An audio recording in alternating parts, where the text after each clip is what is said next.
روح من هنا وعش اشوفك في اي بيت من بيوتني. طب وفلوسي؟ فلوسي اللي عملتها في الغربة كله عايزين يتكوشوا عليها، وتجوا على اخوكم وتجوا على اخوكم وتجوا على اخوكم. فلوس ايه يا ابو فلوس؟ خد بعضك وتوكل على الله، مالكش عندنا حاجه. ماليش عندكم حاجة كيف؟ لا لي غربتي كلها خدتوها في كروشكم وعبتوها. واه مش هيثم دي واخواتي هيتشكلوا ليه مع بعضيهم؟ من يوم ما جاوا من الغربة وهم هيدبوا في بعضها. طب تعالى مهما كانوا ولاد عمي مش هنسيبوهم. يلا بينا، بس يكون في علمكم، يكون في علمكم انتوا الثلاثة. هوب ايه اللي حصل ده كله يا جماعه؟ صلوا على النبي، ده حتى انتوا اخوات ما قتلتوش على بعض. استهدوا بالله.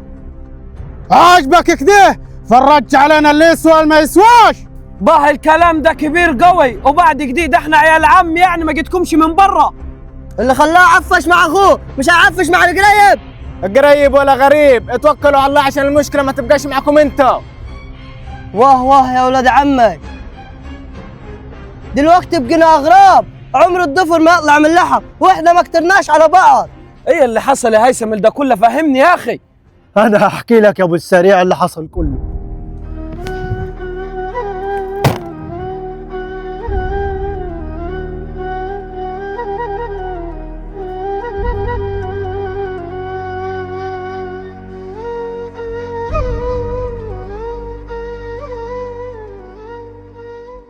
اللي حصل يا ابو السريع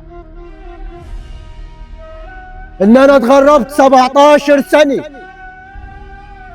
وشفت فيهم المرار وتعبت،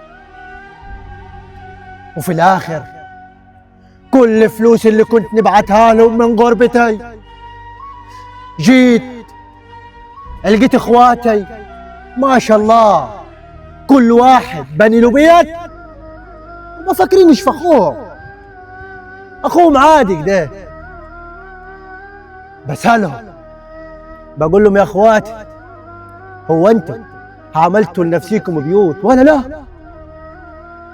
لو كمان يردوا يقولوا لي روح اتغرب تاني وتعالى ونبقوا نبنوا لك.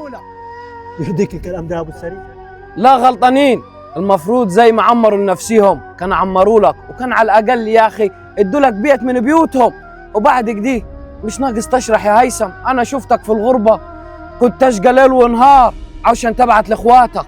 ايه يا ابو السريع، انت جاي تقسمني؟ يلا غوروا من هنا. واه عليكم وعلى جحدانكم، كلتوا اخوكم وكلتوا غربتي وضيعتوه حتى ما عملتلوش حاجه. ليه كده يا اخي التوه؟ ياه ايه الظلم ده بتاعكم يا اخي؟ ده ما يرضيش ربني. بس خلاص على كده السريع، هي على كده خلصت وحلي يتقوي. وانا جبت اخري بصراحه، جبت اخري من اخواتي مش هيكبروا لحد وانا عارفهم وخابرهم زين من زمان. اسمع منك ليه، انا لا عندكم حق ومش حنسيبه واصل. تعال بس يا هيثم نروح البيت وكل حاجه ولها حل. هات الشنطه اخدري. يلا ولد عمي يلا. ولا الأسى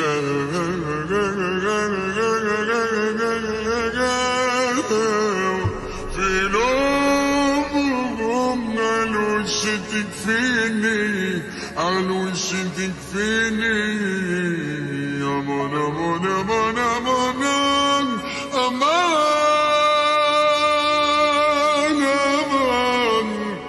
أمان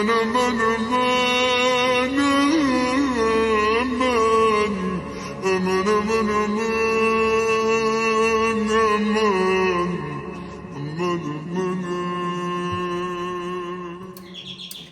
ايوه حاضر. اهلا مؤمن. تفضلوا. الله يخليك. مرحبا. اهلا يا ولد عمي. تفضلوا. تفضل يا ابو عمو، تفضل. فيش حد هاني. تفضل مكانكم تفضل. انت غريب يا هيثم، ما انت صاحب بيت يا راجل. ولا غريب ولا حاجه. حصل خير يا ولد عمي، حصل خير. خلوا بالكم ابو السريع وخضيري مش سهلين، خدوا اخونا معاهم وهيبقى في ردة فعل. يعني ايه ردة فعل؟ يعني هيعملوه اللي معاهم يعملوه. قصد اخوك جاد انه هياخد اخوك يلفوا له دماغه يبقوا سند في ظهره. والله يجوا معاه يلفوه، انا عامل حسابي وما تقلقوش. يلا بيني. وبعدين يا هيثم لازم تشوف حل مع اخواتك دول، وحلهم عندني ما تقلقش. والله العظيم اللي صعبان علي يا ابو السريع 17 سنة غربة راحوا على الفاضي.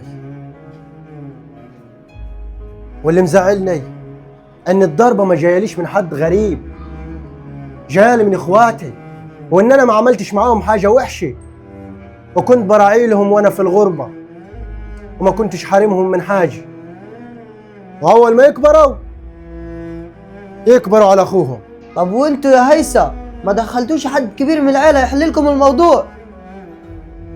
ما انت عارف اخواتي ما يكبروش الحد، وحتى لو حد دخل كبير من العيلة مش رح يجيب نتيجة. اخواتي شرانين وانا خبرهم زين، وبالذات فهد ده باطلي. يا عمي ما تاخدش الموضوع زيادة على صدرك، ده مهما كان انتوا اخوات كل حاجة ما تتحل بالزوج وبالأصول عشان ما تجرسوش بعض. وبعدين يا مؤمن يا اخوي يعني هيسيب حقه تمام 17 سنة غربة وطالع مرارته هناك واخواته اخدوه على الجاهز. ده الحق حق، ولا في اخوي ولا ابوي. وانا مش هنسيب حقك، وكل جنيه خدوه مني وانا راجل متغرب وما عارفش عنه حاجة هرجعه بأي طريقة، هرجعه. حتى لو كنت هوقف قصاد اخواتي هاخد حقي، لانني عملت كل حاجة، بس عمري في يوم ما سبت حقي لحد، وحقي هيرجع لي النهارده بكره بعده. الحق لازم يرجع لاصحابه، عشان انا عمري ما كنت وحش معاهم، وكنت بديلهم من كل قلبي. عمري في يوم من الايام ما استخسرت فيهم حاجه. ده انا اللي شفته في الغربه ما حدش شافه. اتبهدلت وتعبت، و17 سنه راحوا من عمري. وخد في الفلوس، ابعت لهم يرنوا عليك هاتين الحاجه دي، حاضر خد حاضر. في الاخر يعملوا حركه زي دي. لا، الحق لازم يرجع لاصحابه، عشان الظلم ما ينفعش. وبعدين الواحد يتغرب، وبعد كده يا ريت يتشكر، ما يتشكرش. من مين؟ من اقرب حد ليه. ده رد الجميل؟ لا ولا يا مصطفى، انت ولد عمي وعلى راسي من فوق، ونكبر لك في حاجات كتير، ولكن اخواتي لا يحق عندهم ومش هنسيبه، وانا رايح لهم يا مصطفى. طب احنا نفكروا خد. يا هيثم يلا بيني. وانا رايح لهم يا مصطفى. طب احنا نفكروا خد. يا هيثم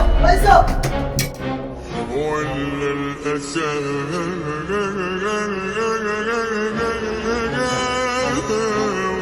في لومهم قالوا وش تكفيني، قالوا وش تكفيني.